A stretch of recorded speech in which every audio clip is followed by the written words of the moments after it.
तो हेलो दोस्तों, कैसे हो। आज हम बात करने वाले हैं एग्रोनॉमी के 20 महत्वपूर्ण प्रश्न जो प्रत्येक एग्रीकल्चर की एग्जाम की दृष्टि से काफी इंपॉर्टेंट होने वाले हैं। दोस्तों, प्रत्येक क्वेश्चन में आपको 4 क्वेश्चन देखने को मिल जाएंगे, यानी कि जो पूरा पेपर होने वाला है उसमें आपको लगभग 80 प्रश्नों के आसपास में देखने को मिल जाएंगे। तो बात की जाए, जो पहला प्रश्न होने वाला है हमारा, वो कुछ इस प्रकार से है कि निम्न में से मक्का का वानस्पतिक नाम होता है। Option A Triticum aestivum, option B Oryza sativa, option C Zea mays, option D Sorghum bicolor. दोस्तों, जो मक्का होता है उसका जो बॉटनिकल नेम होता है वो होता है जियामेज। जी हाँ दोस्तों, जियामेज, ऑप्शन सी इसका करेक्ट आंसर होने वाला है। बात की जाए दोस्तों, ट्रिटिकम एस्टिवम ये किसका बॉटनिकल नेम होता है, तो ये होता है गेहूं का बॉटनिकल नेम होता है। नेक्स्ट है अपना जो ओराइजा सेटाइवा, तो ये किसका होता है, तो ओराइजा सेटाइवा होता है धान का, और सोरगम बाइक्लर ये होता है ज्वार का बॉटनिकल नेम। ठीक है, तो अपना नेक्स्ट क्वेश्चन होने वाला है दोस्तों, राजमा किस कुल की फसल होती है। ऑप्शन ए ग्रेमनी कुल की, ऑप्शन बी लेग्युमिनेसी कुल की, ऑप्शन सी मालवेसी कुल की, ऑप्शन डी सोलेनेसी कुल की। तो इसका जो करेक्ट आंसर होने वाला है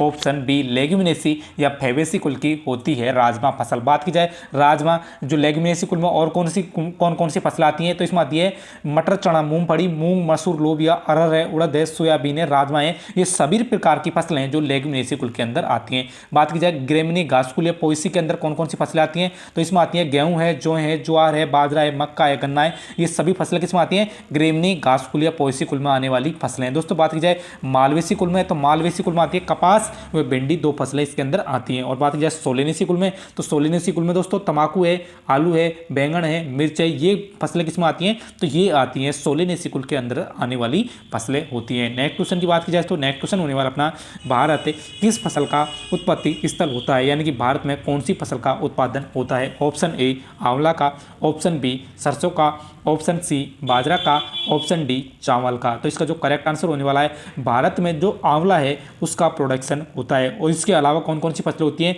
तो गंवार है, कपास है, मूंग है, बैंगन है। इनका उत्पत्ति स्थल कौन सा होता है, तो इनका उत्पत्ति स्थल होता है भारत। इसके अलावा बात की जाए सरसों का उत्पत्ति स्थल, दोस्तों सरसों, चाय और सोयाबीन, इनका उत्पत्ति स्थल होता है क्या होता है, चीन होता है। ठीक है, नेक्स्ट अपना जो बाजरा होता है दोस्तों, बाजरे का होता है बाजरा है, लोबिया, चमला है, अरहर है और ज्वार है। इनका उत्पत्ति स्थल कौन सा होता है, तो इनका होता है अफ्रीका उत्पत्ति स्थल होता है। इसके अलावा बात की जाए जो चावल होता है, इसका उत्पत्ति स्थल दक्षिण पूर्वी एशिया होता है। ठीक है, दक्षिण पूर्वी एशिया होता है। नेक्स्ट क्वेश्चन की बात की जाए तो नेक्स्ट क्वेश्चन होने वाला अपना कि धान में बीज दर रखी जाती है। ऑप्शन ए 80 से 100 केजी, ऑप्शन बी 35 से 40 केजी, ऑप्शन सी 3 केजी प्रति metre square, option D 15 KG. दोस्तों, इसका जो करेक्ट आंसर होने वाला है, जो धान होती है उसमें जो बीज दर रखी जाती है वो रखी जाती है 80 से 100 केजी बीज दर रखी जाती है। अब बात की जाए दोस्तों 80 से 100 केजी बीज दर रखी जाती है, तो 35 से 40 केजी ये किसकी रखी जाती है, दोस्तों ये रखी जाती है बासमती चावल होता है उसको बोलते हैं, तो उसकी बीज दर रखते हैं 35 से 40 केजी। और बात की जाए डेपोक विधि में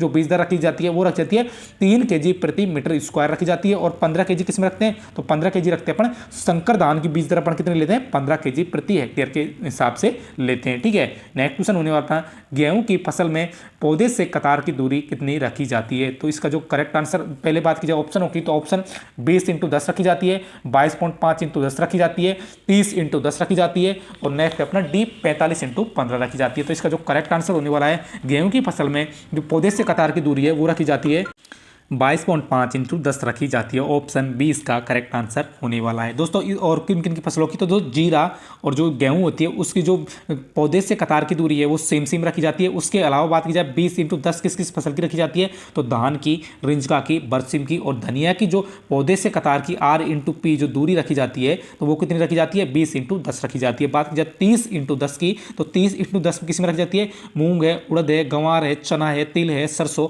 इनकी जो दूरी रखी जाती है पौधे से कतार की दूरी वो 30 × 10 रखी जाती है। बात की जाए तो आलू की, और आलू है, गंवार है, बाजरा है, मोठ है, इनकी दूरी कितनी रखेंगे, तो इनकी रखेंगे अपन 45 × 15 पौधे से कतार की दूरी रखने वाले हैं। ठीक है, नेक्स्ट क्वेश्चन की बात की जाए तो विंड वैन का उपयोग किसे ज्ञात करने के लिए किया जाता है। ऑप्शन ए वायु दाब को ज्ञात करने के लिए, ऑप्शन बी वायु की गति ज्ञात करने के लिए, ऑप्शन सी वसा ज्ञात करने के लिए, ऑप्शन डी TSS की मात्रा ज्ञात करने के लिए इसका उपयोग किया जाता है। तो जो विंड वैन होता है उसका उपयोग अपन वायु दिशा ज्ञात करने के लिए कहते हैं। ऑप्शन ए इसका करेक्ट आंसर होने वाला है। क्या होगा? ऑप्शन ए इसका करेक्ट आंसर होने वाला है। अब बात की जाए वायु की गति किसके द्वारा ज्ञात की जाएगी, तो ये ज्ञात की जाने वाली है एनीमोमीटर के द्वारा। जी हाँ दोस्तों, एनीमोमीटर के द्वारा वायु की गति को ज्ञात करते हैं। और बात की जाए वसा ज्ञात करने के लिए ब्यूटाइरोमीटर का प्रयोग किया जाता है। और टीएचएस की मात्रा ज्ञात करने के लिए विक्रिस हाइग्रोमीटर का प्रयोग किया जाता है। ठीक है, नेक्स्ट क्वेश्चन की बात करें दोस्तों, नेक्स्ट क्वेश्चन होने वाला अपना कि कपास, दोस्तों नेक्स्ट क्वेश्चन अपना कपास कमेटी की खोज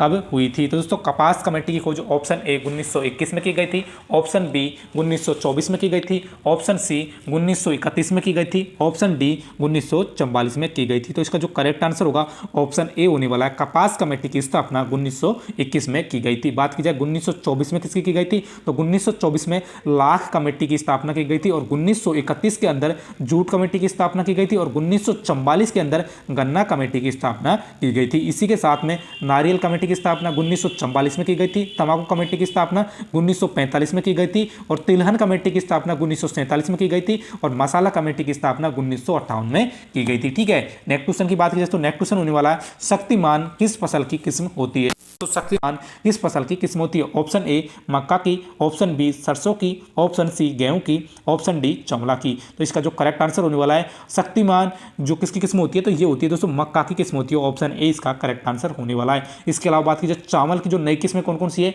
पूसा सुगंधा 5 है और गंगावती सोना होती है। ठीक है, बात की जाए सरसों की कौन कौन सी किस्म होती है, तो सरसों के लिए पूसा, कश्मीरा और महक किस्म होती है, वो नई किस्में निकाली गई हैं। ठीक है ना, तो ये होती है सरसों की। इसके अलावा बात करें अपना जो गेहूं होती है, तो इसकी होती है पूसा गोल्ड, पूसा विशेष, पूसा ऊर्जा, ये किस्में हैं जो गेहूं की नई किस्में निकाली गई हैं। ठीक है, नेक्स्ट क्वेश्चन की बात की जाए तो नेक्स्ट क्वेश्चन होने वाला अपना कि डॉक्टर एम.एस. स्वामीनाथन किससे संबंधित हैं। दोस्तों एम.एस. स्वामीनाथन का संबंध किससे, हरित क्रांति से, यानी भारत में एम.एस. स्वामीनाथन का संबंध किससे, हरित क्रांति से संबंध है। बात की जाए विश्व में हरित क्रांति को लाने का श्रेय किसको जाता है, तो वो जाता है एन.ई. बोरलॉग को। और भारत में यानी कि जो किससे श्रेय जाता है, तो ये जाता है एम.एस. स्वामीनाथन को जाता है। बात की जाए इंद्रधनुष क्रांति के जो संबंधित कौन व्यक्ति हैं, तो इंद्रधनुष क्रांति से नीतीश कुमार जी हैं।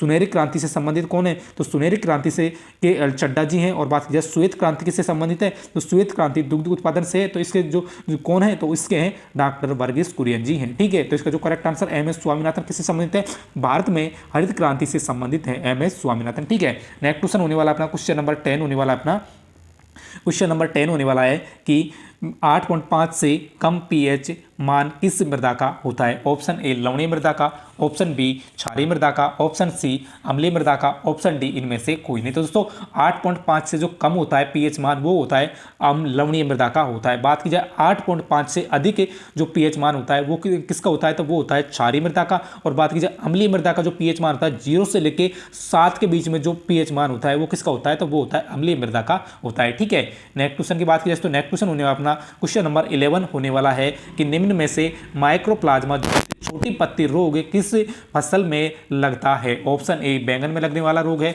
ऑप्शन बी धान में लगने वाला रोग है, ऑप्शन सी गन्ना में, ऑप्शन डी आलू में। तो इसका जो करेक्ट आंसर होने वाला है माइक्रोप्लाज्मा जनित जो छोटी पत्ती रोग होता है वो लगता है बैंगन के अंदर। बात की जाए धान में कौन सा माइक्रोप्लाज्मा जनित रोग लगता है, तो धान में लगता है पीला बोना रोग लगता है, गन्ना में लगता है ग्रासी सूट रोग, और बात की जाए तो आलू में लगता है पर्पल टॉप रोग लगता है। किससे होता है, ये माइक्रोप्लाज्मा जनित रोग होने वाले हैं। ठीक है, नेक्स्ट क्वेश्चन की बात की जाए तो नेक्स्ट क्वेश्चन अपना कि डाइथेन M45 किसका व्यापारिक नाम होता है। ठीक है, पहला है मैनकोजेब का होता है, ऑप्शन बी जाइनेब का होता है, ऑप्शन सी थायमीन का होता है, ऑप्शन डी जिरम का होता है। तो दोस्तों जो डाइथेन M45 नाम होता है मैनकोजेब ऑप्शन ए का होने वाला है। अब बात की जाए जाइनेब का जो व्यापारिक नाम है वो क्या होता है, तो जाइनेब का होता है डाइथेन M78 होता है। ठीक है ना, मैनकोजेब का तो होता है डाइथेन M45 और इसका होता है डाइथेन 78 होता है। जाइनेब का होता है तो जाइनेब का सेरेसोन होता है, और जिरम का क्या होता है, जिरम का होता है तो कुराम या जिटॉक्स इसे कहा जाता है। ठीक है,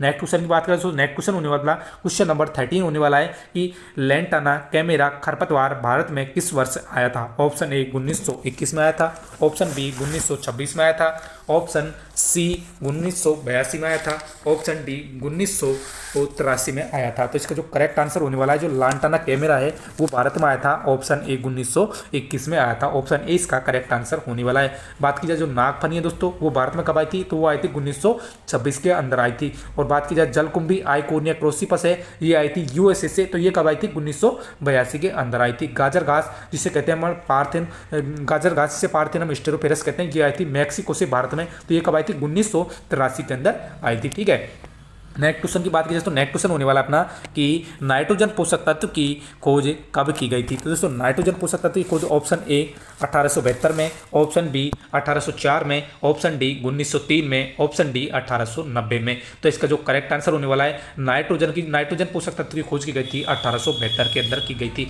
बात की जाए दोस्तों 1804 में किसकी खोज की गई थी, तो 1804 में डी सेल्सू के द्वारा ऑक्सीजन की खोज की गई थी। और 1903 में किसकी खोज की गई थी, तो 1903 में फास्फोरस की खोज की गई थी, पोर्टनेक के द्वारा की गई थी। और बात की जाए 1990 में किसकी 1890 में किसकी खोज की गई थी दोस्तों, 1890 में पोटास की खोज किसके द्वारा की गई थी, तो सिंपर के द्वारा की गई थी। ठीक है, नेक्स्ट क्वेश्चन की बात की जाए तो नेक्स्ट क्वेश्चन है अपना, यानी क्ले मृदा के कणों का व्यास होता है 0.00 से कम होता है, 0.002 से कम, ऑप्शन ए, ऑप्शन बी होती है 0.02 से लेकर के 0.002 तक, ऑप्शन सी 0.2 से 0.002 या डी इनमें से कोई नहीं। तो दोस्तों इसका जो करेक्ट आंसर होने वाला है, कले मृदा के कणों का व्यास होता है वो कितना होता है, तो दोस्तों कले मृदा के जो कण हैं उनका व्यास होता है, ऑप्शन ए इसका करेक्ट आंसर होने वाला है, यानी 0.002 से कम कले मृदा के कणों का व्यास होता है, ऑप्शन ए इसका करेक्ट आंसर होने वाला है। अब बात की जाए 0.02 से 0.002 किसका होता है, तो ये होता है दोस्तों, ये किसका होता है, तो ये होता है यानी कि सिल्ट मृदा के कणों का व्यास कितना होता है, 0.02 से 0.002 होता है। ठीक है, इसके बाद बात की जाए 0.2 से 0.02 ये किसका होता है, ये होता है महीन बालू मृदा कणों का व्यास होता है। ठीक है, यानी कि ये क्वेश्चन कई बार पूछ लिया गया कि कले मृदा के कणों का व्यास होता है, तो ऑप्शन ए होने वाला है 0.002 से कम होता है कले मृदा के कणों का व्यास। ठीक है, नेक्स्ट क्वेश्चन की बात की जाए तो नेक्स्ट क्वेश्चन होने वाला अपना कि ग्लाइसिन मैक्स किसका वानस्पतिक नाम होता है। ठीक है, तो ऑप्शन ए होता है इसमें सोयाबीन का, ऑप्शन बी मूंगफली का, ऑप्शन डी होता है तिल का, ऑप्शन सी होता है तिल का, ऑप्शन डी होता है अरंडी का। तो इसका जो करेक्ट आंसर होने वाला है दोस्तों, ग्लाइसिन मैक्स होता है वो किसका नाम होता है, तो वो होता है दोस्तों सोयाबीन का नाम होता है। किसका होता है, सोयाबीन का नाम होता है ग्लाइसिन मैक्स। और बात की जाए तो मूंगफली, तो मूंगफली का जो बॉटनिकल नेम होता है वो होता है इरेकिस हाइपोजिया होता है। क्या होता है, इरेकिस हाइपोजिया। और जो तिल होता है उसका जो बॉटनिकल नेम होता है वो होता है, तिल का बॉटनिकल नेम होता है सिसिमस इंडिकस होता है। और बात की जाए अरंडी, तो अरंडी का जो बॉटनिकल नेम होता है रिसिनस कम्युनिकस होता है। ठीक है, तो इसका जो करेक्ट आंसर क्या होने वाला है, ग्लाइसिन मैक्स सोयाबीन का बॉटनिकल नेम होता है। ठीक है, नेक्स्ट क्वेश्चन की बात की जाए तो नेक्स्ट क्वेश्चन होने वाला है अपना कि मेडिकागो सेटाइवा वानस्पतिक नाम होता है, ऑप्शन ए रिंजका का, ऑप्शन बी बरसिम का, ऑप्शन सी अलसी का, ऑप्शन डी चुकंदर का। तो इसका जो करेक्ट आंसर होने वाला है मेडिकागो सटाइवा, ये किसका बॉटनिकल नेम होता है दोस्तों, मेडिकागो सटाइवा ये होता है यानी कि रिंजका का बॉटनिकल नेम होता है, ऑप्शन ए इसका करेक्ट आंसर होने वाला है। बात की जाए बरसिम का बॉटनिकल नेम क्या होता है, तो इसका होता है ट्राइफोलियम एलेक्जेंडनम।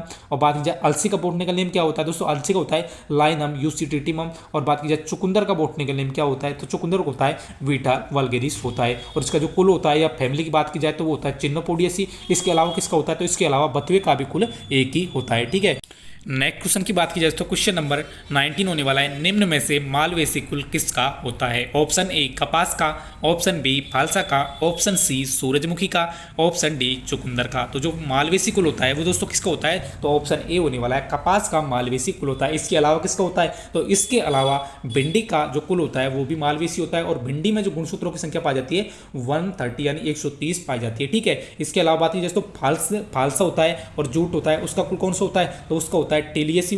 और जो सूरजमुखी होता है तो सूरजमुखी का कुल जो सूरजमुखी का जो कुल होता है वो कौन सा होता है, कंपोजिटी या एस्ट्रियसी होता है। इसके अलावा जो कुसुम और सूरजमुखी दोनों का कुल एक ही होता है, कौन सा, कंपोजिटी या एस्ट्रियसी। ठीक है, और चुकंदर, तो चुकंदर का कौन सा होता है, चुकंदर का अभी बताया था चिन्नोपोडियेसी होता है। चुकंदर और पालक का कुल एक ही होता है। ठीक है, नेक्स्ट क्वेश्चन की बात की जाए तो क्वेश्चन नंबर 20 होने वाला है अपना, 20 क्वेश्चन होने वाला है अपना कि उड़द की शुद्ध फसल में बीज दर रखी जाती है, ऑप्शन ए 15 से 20 kg, ऑप्शन बी 8 से 10 kg, option C 10 kg, option D 15 kg। तो इसका जो करेक्ट आंसर होने वाला है, उड़द में जो शुद्ध फसल की बीज दर रखी जाती है वो रखी जाती है 15 से 20 kg रखी जाती है। दोस्तों मूंग में और उड़द में दोनों में सेम रखी जाती है, यानी जो शुद्ध फसल में बीज दर रखी जाती है 15 से 20 kg, इतनी रखी जाती है उड़द में और इतनी रखी जाती है मूंग के अंदर। अब बात की जाए मिश्रित फसल की, तो मिश्रित फसल की अपन रखेंगे, जैसे कि एक फसल तो उड़द ले ली, उसके साथ में एक दूसरी फसल मिला ली, तो दोनों को मिलाएंगे तो बीज दर कितनी रखेंगे, 8 से 10 kg रखेंगे। और बात की जाए 10 kg किसकी रखेंगे, तो 10 kg रखेंगे अपन मोट की। और बात की जाए अरहर की, तो अरहर में शुद्ध फसल की जो बीज दर की जाती है वो रखी जाती है 20 kg रखी जाती है। दोस्तों ये हो गए आपके 20 प्रश्न। आशा करते हैं ये सभी प्रश्न आपको अच्छे लगे होंगे। अच्छे लगे तो वीडियो को लाइक करें, शेयर करें, सब्सक्राइब करें। दोस्तों अभी तक हमारे जो 1000 सब्सक्राइबर यानी 1000 सब्सक्राइबर नहीं हुए, तो कृपया करके आपसे एक रिक्वेस्ट है कि जल्दी से जल्दी हमारे 1000 सब्सक्राइबर कराएं, ताकि हम लाइव आने की कोशिश करते हैं। ठीक है दोस्तों, और हम आशा कर रहे हैं कि आपको जो एग्रीकल्चर सुपरवाइजर का जो सिलेबस है वो 1-2 दिन में स्टार्ट कर दिया जाएगा, उसको कंप्लीट सिलेबस कराएंगे एग्जाम होने से पहले। तो अभी तक आपने हमारा चैनल है वो सब्सक्राइब नहीं किया है, तो कृपया करके चैनल को सब्सक्राइब अवश्य कर लें। वीडियो देखने के लिए एक बार फिर से आपका तहे दिल से धन्यवाद।